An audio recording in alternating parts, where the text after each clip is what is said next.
Chapter 2. What Lucy Found There. "Good evening," said Lucy, but the fawn was so busy picking up its parcels that at first it did not reply. When it had finished, it made her a little bow. Good evening," said the fawn. "Excuse me, I don't want to be inquisitive, but should I be right in thinking that you are a daughter of Eve?" "My name's Lucy," said she, not quite understanding him. "But forgive me, you are what they call a girl?" asked the fawn. "Of course I'm a girl," said Lucy. "You are, in fact, human?" "Of course I'm human," said Lucy, still a little puzzled. To be sure," said the fawn. "How stupid of me! But I've never seen a son of Adam or a daughter of Eve before. I'm delighted. That is to say—" and then it stopped as if he had been going to say something it had not intended, but had remembered in time. Delighted," it went on. "Allow me to introduce myself. My name is Tumnus." "I'm very pleased to meet you, Mr. Tumnus," said Lucy. "And may I ask, O Lucy, daughter of Eve," said Mr. Tumnus, "how you have come into Narnia?" "Narnia? What's that?" said Lucy.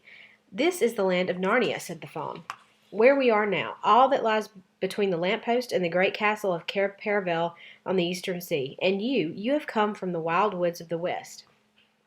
"I got in through the wardrobe in the spare room," said Lucy. "Ah," said Mr. Tumnus in a rather melancholy voice, "if only I had worked harder at geography when I was a little fawn, I should no doubt know all about those strange countries. It is too late now." "But they aren't countries at all," said Lucy, almost laughing. "It's only just back there, at least. I'm not sure. It's summer there."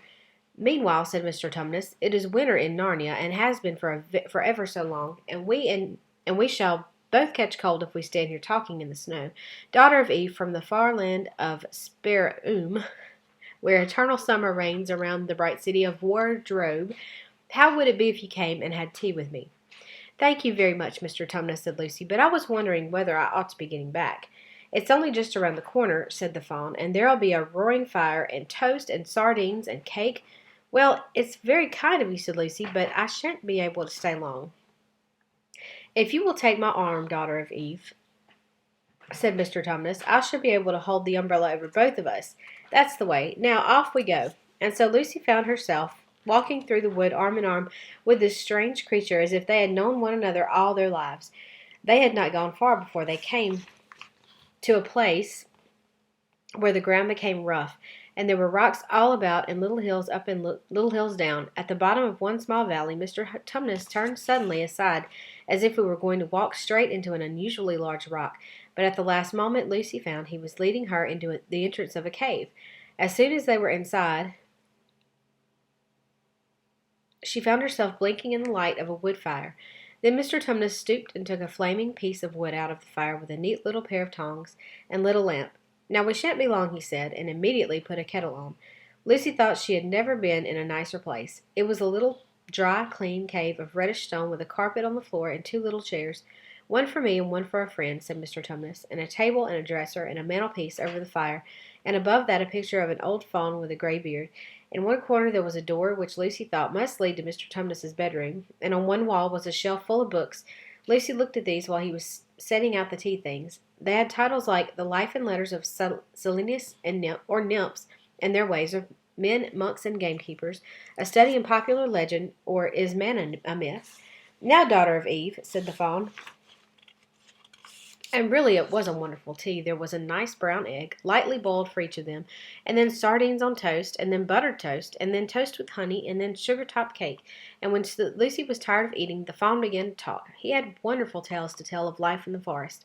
He told about the midnight dances, and how the nymphs who lived in the wells and the dryads who lived in the trees came out to dance with the fawns, about long hunting parties after the milk-white stag who could give you wishes if you caught him, about feasting and treasure-seeking with the wild red dwarfs in deep mines and caverns far beneath the forest floor, and then about summer when the woods were green and old Silenus on his fat donkey would come to visit them, and sometimes Bacchus himself, and then the streams would run with wine instead of water, and the whole forest would give itself up to jollification for weeks on end. Not that it isn't always winter now," he added gloomily. Then to cheer himself up, he took out from its case on the dresser a strange little flute that looked as if it were made of straw, and began to play. and the tune he played made Lucy want to cry and laugh and dance and go to sleep all at the same time.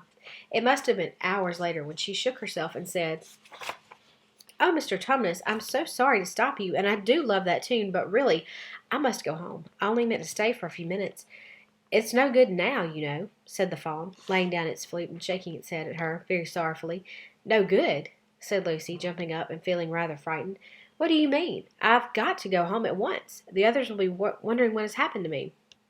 But a moment later she asked, "Mr. Tumnus, whatever is the matter?" For the fawn's brown eyes had filled with tears, and then the tears began trickling down its cheeks, and soon they were running off the end of its nose, and at last it covered its face with its hands and began to howl. Mr. Tumnus," said Lucy in great distress. Don't! What is the matter? Aren't you well? Dear Mr. Tumnus, do tell me what is wrong." But the fawn continued sobbing as if its heart would break, and even when Lucy went over and put her arms around him and lent him her handkerchief, he did not stop. He merely took the handkerchief and kept on using it, wringing it out with both hands whenever it got too wet to be any more use, so that presently Lucy was standing in a damp patch. "Mr. Tumnus," bawled Lucy in his ear, shaking him, "do stop! Stop it at once! You ought to be ashamed of yourself, a great big fawn like you. What on earth are you crying about?" Oh, sobbed Mr. Tumnus. "I'm crying because I'm such a bad fawn." "I don't think you're a bad fawn at all," said Lucy. "I think you're a very good fawn. You are the nicest fawn I've ever met." Oh, you wouldn't say that if you knew," replied Mr. Tumnus between his sobs. "No, I'm a bad fawn. I don't suppose there ever was a worse fawn since the beginning of the world." "But what have you done?" asked Lucy. "That my old father, now," said Mr. Tumnus. "That's his picture over the mantelpiece. He would never have done a thing like this." "A thing like what?" said Lucy. "Like what I've done," said the fawn. "Taken service under the White Witch. That's what I am. I'm in the pay of the White Witch." "The White Witch? Who is she?"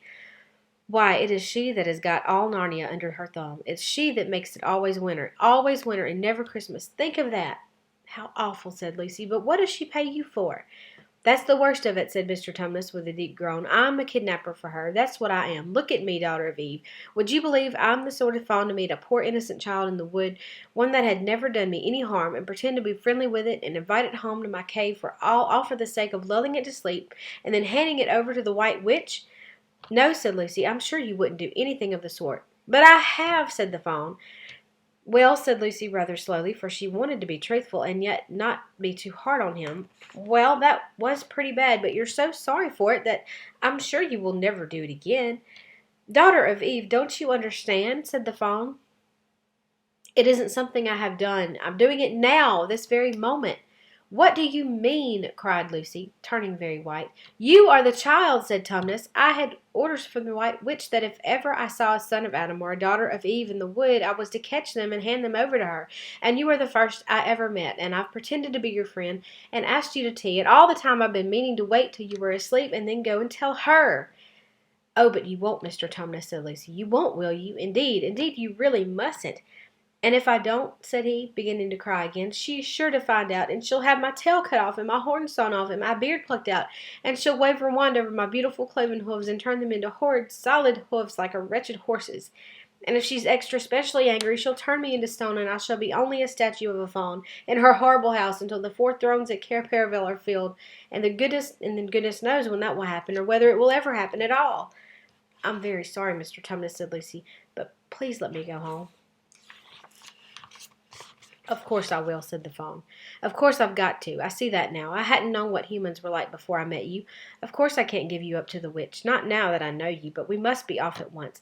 I'll see you back to the lamp-post. I suppose you can find your own way from there, back to spare and wardrobe."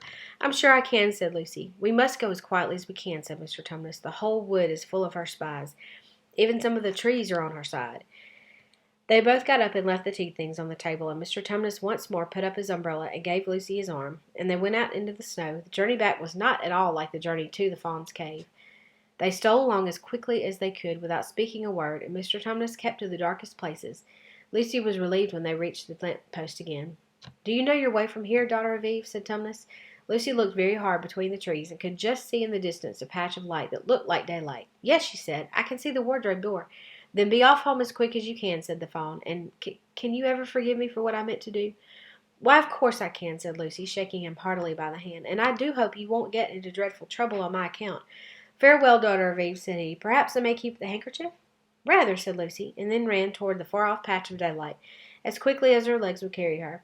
And presently, instead of rough branches brushing past her, she felt coats, and instead of crunching snow in her feet, she felt wooden boards.